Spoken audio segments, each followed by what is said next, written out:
Hi hello friends, good morning. ಎಲ್ಲರೂ ಹೇಗಿದ್ದೀರಾ? ನಾನು ನಿಮ್ಮ ಆರಾಮದನ್. ಫ್ರೆಂಡ್ಸ್, ಟೈಮ್ ಸಿಕ್ಕದೆ ವಿಡಿಯೋ ಮಾಡಕ್ ಆಗ್ತಾ ಇಲ್ಲ. ಯಾಕಂದ್ರೆ ಸ್ವಲ್ಪ ಹೊರಗಡೆ ಬ್ಯುಸಿ ಆಗಿರೋದ್ರಿಂದ ವಿಡಿಯೋಸ್ ಮಾಡಕ್ ಆಗದೆ ಸ್ವಲ್ಪ ಟೈಮ್ ಸಿಕ್ತು. ಅದಕ್ಕೋಸ್ಕರ ಇಲ್ಲೇ ಕಾರಲ್ಲೇ ಕೂತ್ಕೊಂಡು ವಿಡಿಯೋ ಮಾಡ್ತಾ ಇದ್ದೇನೆ. ಏನೋ ಅನ್ಕೋಬೇಡಿ, ಯಾಕಂದ್ರೆ ನೈಟು ಡೈಲಿ 11:30-12 ಗಂಟೆ ಆಗುತ್ತೆ ಮಲಗಬೇಕಾದ್ರೆ. ನಾನು ಅಪ್ಲೋಡ್ ಮಾಡಿ ಮಲಗಲಿಕ್ಕೇನೆ 1 ಆಗುತ್ತೆ. ತುಂಬ ಟಯರ್ಡ್ ಆಗಿರುತ್ತೆ ಫ್ರೆಂಡ್ಸ್. ಬೇರೆ ಏನು ತಿಳ್ಕೊಳಕ್ ಹೋಗ್ಬೇಡಿ ಫ್ರೆಂಡ್ಸ್. ಒಂದು ಬೆಳಗ್ಗೆಯಿಂದ ನನಗೆ ತುಂಬ ಕಾಲ್ಸ್ ಬರ್ತಾ ಇದೆ. ಏನಂದ್ರೆ, ನಿನ್ನೆ ಕಮಿಟಿಯಲ್ಲಿ ಏನಾಗಿದೆ, ಎಲ್ಲರೂ ನ್ಯೂಸ್ ನೋಡಿದ್ದೀರಾ, ಪ್ರತಿಯೊಬ್ಬರೂ ವಿಡಿಯೋಸ್ ಕಳಿಸ್ತಾ ಇದ್ದೀರಾ, ಮತ್ತೆ ಕಾಲ್ ಮಾಡ್ತಾ ಇದ್ದೀರಾ. ಏನಂತ ಅಂದ್ರೆ, ಗ್ರಾಮ ಪಂಚಾಯತಿದು ಖಾತಾಸ್ ಏನಿದೆ, ರೆವೆನ್ಯೂ ಸೈಟ್ಸ್ ಮತ್ತೆ ಯಾವ್ಯಾವ್ದು ಅನಧಿಕೃತ ಅಂತ ಅನೌನ್ಸ್ ಮಾಡಿದ್ರು, ಅವಕ್ಕೆಲ್ಲನೂ ಖಾತಾ ಮಾಡಬೇಕು ಅಂತಂದೇಳಿ ಸಿದ್ದರಾಮಣ್ಣ ಅವರು ಕಮಿಟಿಯಲ್ಲಿ ಪಾಸ್ ಮಾಡಿದ್ದಾರೆ. ಒಂದು ಖುಷಿ ವಿಷಯನೇ. ಬಟ್ ಅದು ಸ್ವಲ್ಪ ಟೈಮ್ ತಗೊಳುತ್ತೆ. ಯಾರು ಕೂಡ ಇಮ್ಮಿಡಿಯೇಟ್ ಆಗ ಅಂತದ್ದಲ್ಲ. ನೀವು ಸರ್ ನಾಳೆ ಮಾಡ್ಬೋದಾ ಅಂತ ಫೋನ್ ಮಾಡ್ತಾ ಇದ್ದೀರಾ.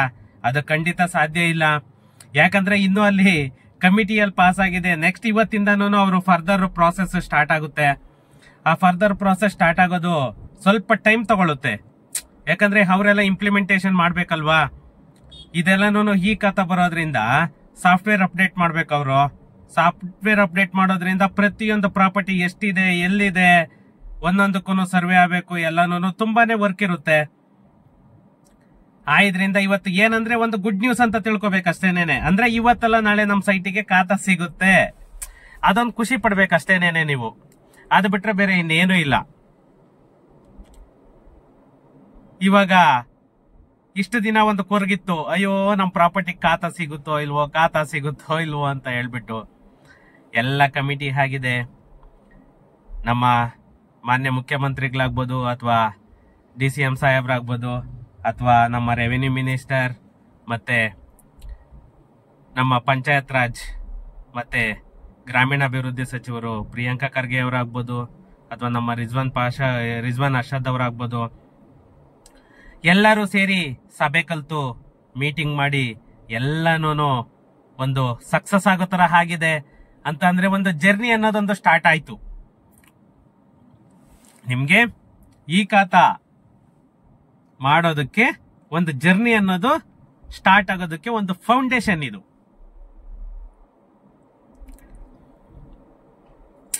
ಇವತ್ತಲ್ಲ ನಾಳೆ ನಮ್ಮ ಸೈಟ್ಗೆ, ನಮ್ಮ ಪ್ರಾಪರ್ಟಿಗೆ ಖಾತಾ ಸಿಗುತ್ತೆ ಅನ್ನೋ ಒಂದು ನೆಮ್ಮದಿಯಿಂದ ನೀವು ಮಲಗಬಹುದು.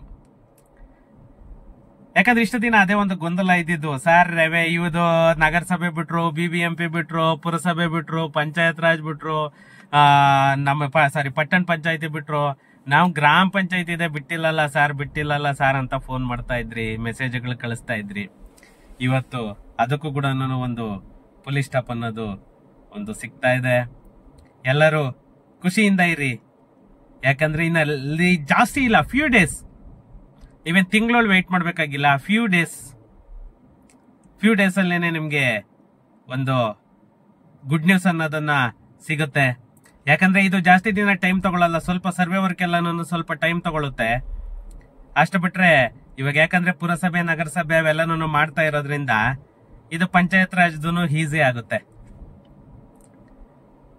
ಇದ್ರಿಂದಲೇನೆ ಎಲ್ಲರಿಗೂ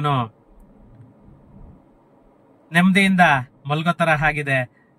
ಯಾಕಂದ್ರೆ ಎಷ್ಟೋ ಜನ ಸಾರಿಗೆ ಮದ್ವೆ ಫಿಕ್ಸ್ ಆಗಿದೆ, ಸಾರಿಗೆ ಫೀಸ್ಗಳು ಕಟ್ಟಬೇಕು, ಈ ತರ ರೀಸೇಲ್ಗೆ ಇಟ್ಬಿಟ್ಟಿದೀವಿ, ನಾವು ಸೇಲ್ ಮಾಡ್ಲಿಕ್ಕೆ ಆಗ್ತಾ ಇಲ್ಲ, ಏನ್ ಮಾಡ್ಬೇಕು, ಒಬ್ಬೊಬ್ರದೊಂದೊಂದು ನೋವು ಅನ್ನೋದನ್ನ ಹೇಳ್ಕೊಳ್ತಾ ಇದ್ರು.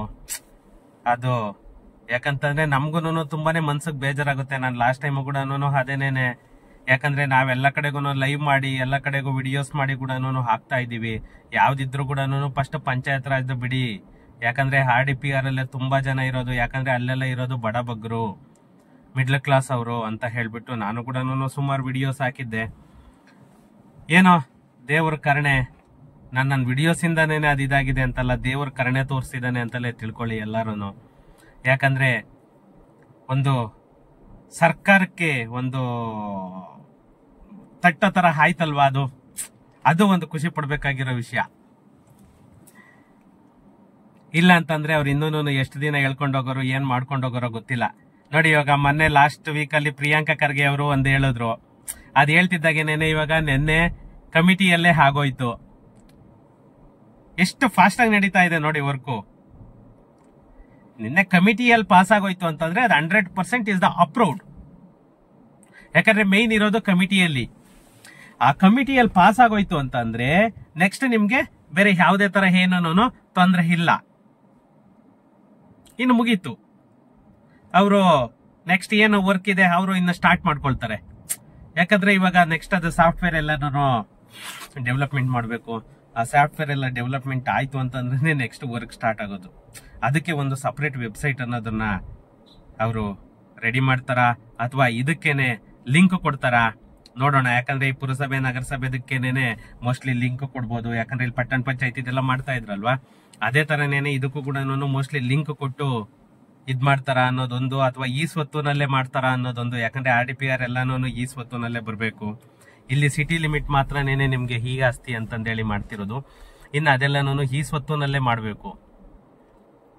ಕಾದು ನೋಡ್ಬೇಕು ಅಷ್ಟೇನೇನೆ ಇವಾಗ ಇವ್ರು ಏನೇನ್ ಮಾಡ್ತಿದ್ದಾರೆ ಅಂತ ಹೇಳ್ಬಿಟ್ಟು. ಬಟ್ ಏನೇ ಮಾಡ್ಲಿ ಅವರು ಅಲ್ಲ, ಏನೇ ಮಾಡಿದ್ರು ಕೂಡ ತಲೆ ಕೆಡ್ಸ್ಕೊಳ್ಳೋದೇನು ಇಲ್ಲ. ಯಾಕಂದ್ರೆ ನಮ್ಗೆ ಒಂದು ಖುಷಿ ವಿಷಯ ಅಂತ ಅಂದ್ರೆ ಕಮಿಟಿಯಲ್ಲಿ ಪಾಸ್ ಆಯ್ತು, ಬಿಲ್ ಪಾಸ್ ಆಗಿದೆ, ವರಿ ತಗೊಳಂಗಿಲ್ಲ. ನೆಕ್ಸ್ಟ್ ಇನ್ನ ಅವ್ರ ವರ್ಕ್ ಏನಿದೆ ಸ್ಟಾರ್ಟ್ ಮಾಡ್ಕೋತಾರೆ. ನಿಮ್ಮ ವರ್ಕ್ ಏನಿದೆ ನೀವು ಸ್ಟಾರ್ಟ್ ಮಾಡ್ಕೊಳ್ಳಿ. ಪ್ರತಿಯೊಬ್ಬರು ಪ್ರತಿಯೊಂದು ಡಾಕ್ಯುಮೆಂಟ್ ರೆಡಿ ಮಾಡಿ ಇಟ್ಕೊಳ್ಳಿ. ಯಾಕಂದ್ರೆ ಮತ್ತೆ ಮತ್ತೆ ಹೇಳ್ತಾ ಇದ್ದೀನಿ ನಾನು, ಡಾಕ್ಯುಮೆಂಟ್ ಎಲ್ಲ ರೆಡಿ ಮಾಡಿ ಇಟ್ಕೊಳ್ಳಿ. ಅದು ಬಿಟ್ಟಾದ ತಕ್ಷಣನೇ ನೆಕ್ಸ್ಟ್ ಇಮ್ಮಿಡಿಯೇಟ್ ನೀವು ಅಪ್ಲೈ ಮಾಡ್ಬಿಡ್ಬೋದು. ನೀವು ನಮ್ಮನ ಹತ್ರ ಏನ್ ಕೊಡ್ತಾರ ಅದ್ರಲ್ಲಿ ಹೋಗ್ಬಿಟ್ಟು ನೀವು ಟ್ಯಾಕ್ಸ್ ಏನ್ ಕಟ್ಬೇಕಾ ಟ್ಯಾಕ್ಸ್ ಅನ್ನ ಪೇ ಮಾಡ್ಬಿಟ್ಟು ನೆಕ್ಸ್ಟ್ ಇಮ್ಮಿಡಿಯೇಟ್ ಖಾತಾಗೆ ನೀವು ವರ್ಕ್ ಸ್ಟಾರ್ಟ್ ಮಾಡ್ಕೊಳ್ಬಹುದು.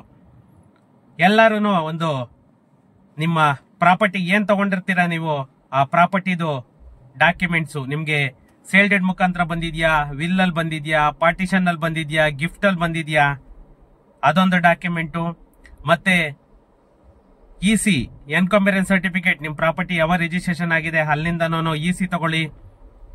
ಪ್ಲಸ್ ನಿಮ್ದೊಂದು ಆಧಾರ್ ಕಾರ್ಡು, ಮತ್ತೆ ಪ್ರಾಪರ್ಟಿ ಅದ್ ಹೇಳ್ತೀನಿ ನಾನು ಅವಾಗ GPS ಫೋಟೋ ಒಂದು ಬೇಕಾಗುತ್ತೆ. ಆ GPS ಫೋಟೋ ಒಂದು ಅವಾಗ ಲೇಟೆಸ್ಟ್ ಫೋಟೋ ತಗೋಬೇಕಾಗುತ್ತೆ. ಮತ್ತೆ ನಿಮ್ದೊಂದು ಪಾಸ್ಪೋರ್ಟ್ ಸೈಜ್ ಫೋಟೋ, ಮತ್ತೆ ಟ್ಯಾಕ್ಸ್ ಯಾರು ಕಟ್ಟಿರಲ್ಲ, ಅದರಿಂದ ಟ್ಯಾಕ್ಸ್ ಪೇಡ್ ಏನಿರಲ್ಲ. ಮತ್ತೆ ಮನೆಗಳು ಕಟ್ಟಿರ ಅಂತವ್ರು ಬೆಸ್ಕಾಂ ಬಿಲ್ ಬರ್ತಾ ಇದ್ರೆ ಬೆಸ್ಕಾಂ ಬಿಲ್ ಅನ್ನ ನೀವು ಇಟ್ಕೊಳ್ಳಿ. ಇಷ್ಟು ಡಾಕ್ಯುಮೆಂಟ್ ನಿಮ್ಮ ಹತ್ರ ಇತ್ತು ಅಂತಂದ್ರೆ ನೀವು ಇಮ್ಮಿಡಿಯೇಟ್ ಖಾತಾಗೆ ಅಪ್ಲೈ ಮಾಡಬಹುದು. ನಿಮ್ಗೆ ಯಾವುದೇ ತರ ತೊಂದರೆ ಆಗಲ್ಲ. ಆದ್ರಿಂದ ಪ್ರತಿಯೊಬ್ರು ಡಾಕ್ಯುಮೆಂಟ್ ಅನ್ನ ರೆಡಿ ಮಾಡಿ ಇಟ್ಕೊಳ್ಳಿ. ರೆಡಿ ಮಾಡಿ ಇಟ್ಕೊಂಡ್ರೆ ನೀವು ಇಮ್ಮಿಡಿಯೇಟ್ ನಿಮ್ ವರ್ಕ್ ಮುಗಿಸ್ಕೊಂಡು ನೀವು ಅದನ್ನ ಏನಿದೆ ಯಾರಿಗ್ ಬೇಕಾದ್ರೂ ಕೂಡ ನೀವು ರಿಜಿಸ್ಟ್ರೇಷನ್ ಅನ್ನ ಮಾಡ್ಕೊಡ್ಬೋದು. ಅದೇನ್ ಟೆನ್ಷನ್ ತಗೊಳ್ಳೋ ತರ ಇಲ್ಲ. ನೀವು ರೀಸೇಲ್ ಮಾಡಕ್ಕಾಗುತ್ತಾ ಅಂತಿರಲ್ಲ, ಖಂಡಿತ ಆಗುತ್ತೆ. ಯಾಕಂದ್ರೆ ಸರ್ಕ್ಯುಲರ್ ಇಶ್ಯೂ ಆಗಿದೆ. ಪ್ರತಿಯೊಬ್ಬ ಸಬ್ ರಿಜಿಸ್ಟರ್ಸ್ಗೂ ಸರ್ಕ್ಯುಲರ್ ಇಶ್ಯೂ ಆಗಿದೆ, ಮಾಡ್ಲೇಬೇಕು. ಎ ಖಾತಾ ಆರ್ ಬಿ ಖಾತಾ ಎನಿವನ್, ಅದು ಈ ಖಾತಾ ಆಗಿದ್ಯಾ ಅಷ್ಟೇನೇನೆ ಅವ್ರಿಗೆ ಬೇಕಿರೋದು. ಎ ಕ್ಯಾಟಗರಿನಲ್ಲಾದ್ರೂ ಇರ್ಲಿ, ಬಿ ಕ್ಯಾಟಗರಿನಲ್ಲಾದ್ರೂ ಪ್ರಾಪರ್ಟಿ ಬರ್ಲಿ, ಅದಕ್ಕೂ ಇದಕ್ಕೆ ಸಬ್ ರಿಜಿಸ್ಟರ್ಡ್ ಸಂಬಂಧನೇ ಇಲ್ಲ. ಅದು ನಿಮ್ ಪ್ರಾಪರ್ಟಿಗೆ ನಿಮ್ಮ ವ್ಯಾಲ್ಯೂಗೆ ಅದಕ್ಕೆ ಮಾತ್ರನೇ ಎಫೆಕ್ಟ್ ಹೊಡಿಬೋದೇ ಆಗ್ಲಿ, ರಿಜಿಸ್ಟ್ರೇಷನ್ಗೆ ಯಾವುದೇ ಎಫೆಕ್ಟ್ ಹೊಡಿಯಲ್ಲ. A or B anyone is the ಈ ಖಾತಾ ಅಷ್ಟೇನೇನೆ. ಈ ಖಾತಾ ಆಗಿರ್ಬೇಕು, ಮ್ಯಾಂಡೇಟ್ರಿ. ಈ ಖಾತಾ ಇದೆಯಾ, ಜೆನ್ಯೂನ್ ಆಗಿ ತಗೊಂಡೋಗಿ ನೀವು ರಿಜಿಸ್ಟರ್ಡ್ ಅನ್ನ ಮಾಡ್ಕೊಳ್ಬಹುದು. ಅದ್ರ ಬಗ್ಗೆ ನಿಮ್ಗೆ ಎರಡನೇ ಮಾತಿಲ್ಲ, ತಲೆನೂ ಕೆಡ್ಸ್ಕೊಳ್ಳೋ ಸೀನ್ ಇಲ್ಲ. ನೀವು ಈ ಖಾತಾ ಮಾಡಿಸ್ಕೊಳ್ಳಿ. ಈ ಖಾತಾ ಮಾಡಿಸ್ಕೊಂಡು ನೀವು ಯಾರ ಹೆಸರಿಗೆ ರಿಜಿಸ್ಟರ್ ಮಾಡಬೇಕು, ನೆಕ್ಸ್ಟ್ ಅದನ್ನ ಟ್ರಾನ್ಸ್ಫರ್ ಮಾಡಬೇಕು ಅಂದ್ಕೊಂಡಿದ್ದೀರೋ ನೀವು ಈಸಿಯಾಗಿ ಟ್ರಾನ್ಸ್ಫರ್ ಮಾಡ್ಕೊಳ್ಬಹುದು. ಯಾಕಂದ್ರೆ ಎಷ್ಟೋ ಜನ ಕೇಳ್ತಾ ಇದ್ರಿ, ಸರ್ ನಮ್ಗೆ ಅದು ಕ್ರಮಬದ್ಧವಲ್ಲದ ಪ್ರಾಪರ್ಟಿ ಅಂತ ಮಾಡ್ಬಿಟ್ಟಿದ್ದಾರೆ, ಕ್ರಮಬದ್ಧವಲ್ಲದ ಸೊತ್ತು ಅಂತ ಹೇಳ್ಬಿಟ್ಟು ನಿಮ್ಗೆ ಆತರ ಯಾವ್ದು ಬರಲ್ಲ. ಇವಾಗ RDPR ಅಲ್ಲಿ ಏನಾಗುತ್ತೆ, ಪ್ರತಿಯೊಂದು ಕೂಡ ನಿಮ್ಗೆ ಅದು ಪಕ್ಕ ಅಧಿಕೃತ ಅಂತಲೇನೆ ಬರುತ್ತೆ. ನಿಮ್ಗೆ ಯಾವುದೇ ಪ್ರಾಪರ್ಟಿ ಆದ್ರೂ ಕೂಡ ನೀವು ಚೇಂಜ್ ಮಾಡಬಹುದು ಬೇರೆಯವರಿಗೆ.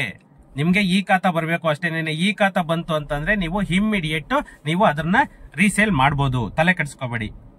ಈ ಖಾತಾ ಮಾಡ್ಕೊಳ್ಳಿಕ್ಕೆ ಎಲ್ಲ ಡಾಕ್ಯುಮೆಂಟ್ ಅನ್ನ ರೆಡಿ ಮಾಡ್ಕೊಳ್ಳಿ. ಒಂದು ಗುಡ್ ನ್ಯೂಸ್ ಅನ್ನ ಕರ್ನಾಟಕ ಗವರ್ನಮೆಂಟ್ ಕೊಟ್ಟಿದೆ ನಿಮ್ಗೆ. ಒಂದು ಫ್ಯೂ ಡೇಸ್ ಅಲ್ಲೇನೆ ಅದು ಕೂಡ ಸರ್ಕ್ಯುಲರ್ ಬಂದ ತಕ್ಷಣನೇ ಅದು ಕೂಡ ನಿಮ್ಗೆ ಸರ್ಕ್ಯುಲರ್ ಅನ್ನ ನಾನು ಕಳಿಸ್ತೇನೆ. ಓಕೆ ಫ್ರೆಂಡ್ಸ್, ಖುಷಿಯಾಗಿರಿ. ಇನ್ನೇನು ಒಂದು ಫ್ಯೂ ಡೇಸ್ ಅಲ್ಲೇನೆ ನಿಮ್ಗೆ ಅನೌನ್ಸ್ ಆಗ್ಬಿಡುತ್ತೆ. ಖಾತಾ ಮಾಡ್ಲಿಕ್ಕೆ ಸ್ಟಾರ್ಟ್ ಮಾಡ್ತಾರೆ ಪಂಚಾಯಿತಿಯಲ್ಲಿ. Okay, thank you. ಸಿಗೋಣ ನೆಕ್ಸ್ಟ್ ವಿಡಿಯೋದಲ್ಲಿ.